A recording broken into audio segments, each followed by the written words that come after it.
আমাদের নায়ক সালমান বাংলাদেশ জাতীয় ক্রিকেট দলের সাবেক অধিনায়ক ও উইকেটরক্ষক শফিকুল হক হীরা এবং থাইল্যান্ডের নাগরিক চিটাগাংয়ের পার্লার ব্যবসায়ী লুসি দম্পতির মেয়ে সামিরা। বাংলা সিনেমায় অভিনয় না করেও তিনি আলোচনায় ছিলেন, কারণ তিনি ছিলেন আমাদের প্রিয় নায়ক সালমান শাহর স্ত্রী। 1992 সালের 12ই আগস্ট 21 বছর বয়সে বিয়ে করেন সামিরাকে। তিনি হলেন আমাদের রাজপুত্র সালমান।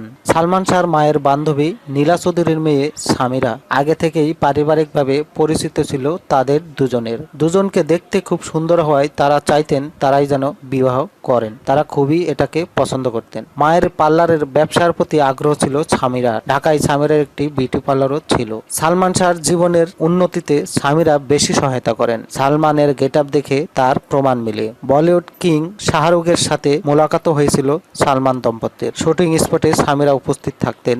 চলচ্চিত্রে অভিনয়ের সময় তার জনপ্রিয়তা ও অন্যান্য নায়িকাদের প্রতি প্রেম নিয়ে তাদের মধ্যে সন্দেহ করত সামিরা, যা মাঝে মাঝে কলহে রূপ নিত। সালমান মাঝে মাঝে তা সবাইকে জানাতেন। এর ফলে মৌসুমী পরবর্তীতে অভিনয় থেকে সরে পড়েন সালমানের কাছ থেকে, যদিও তা প্রশ্নবিদ্ধ।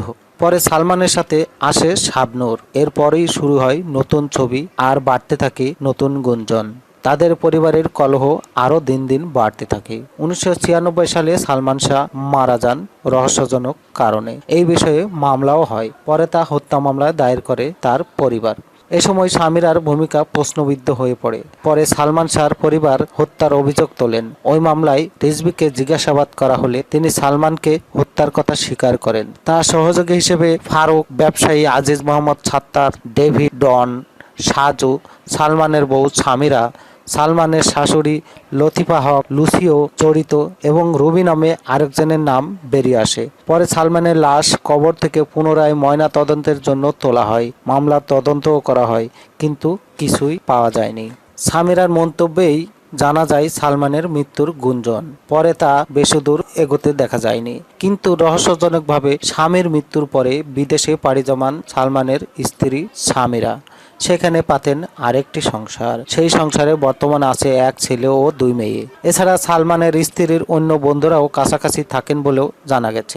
আজ সালমান থাকলে আমাদের ঢালিউড, বলিউড বা হলিউডও হয়ে উঠতে পারত। সালমান আমাদেরকে দিতেন শ্রেষ্ঠ চলচ্চিত্র। সালমান আমাদের থেকে চলে যাওয়া মানে আমাদের চলচ্চিত্র আজ এই দৈন্য দশা। তিনি থাকলে এমনটা হতো না বলে মনে করেন চলচ্চিত্র শিল্পী ও সালমান ভক্তরা। সালমান শাহই আমাদের চলচ্চিত্রকে বিশ্বের মানদণ্ড নিয়ে যেতেন। অবশেষে বলা যায়, সামিরাই কি সালমান শাহর মৃত্যুর জন্য দায়ী ও সালমানের যোগ্য স্ত্রী ছিলেন কি সামিরা? আমরা কি পাবো সেই সালমান হত্যার বিচার? দর্শক, আপনারা আপনাদের মন্তব্যে আমাদেরকে জানান।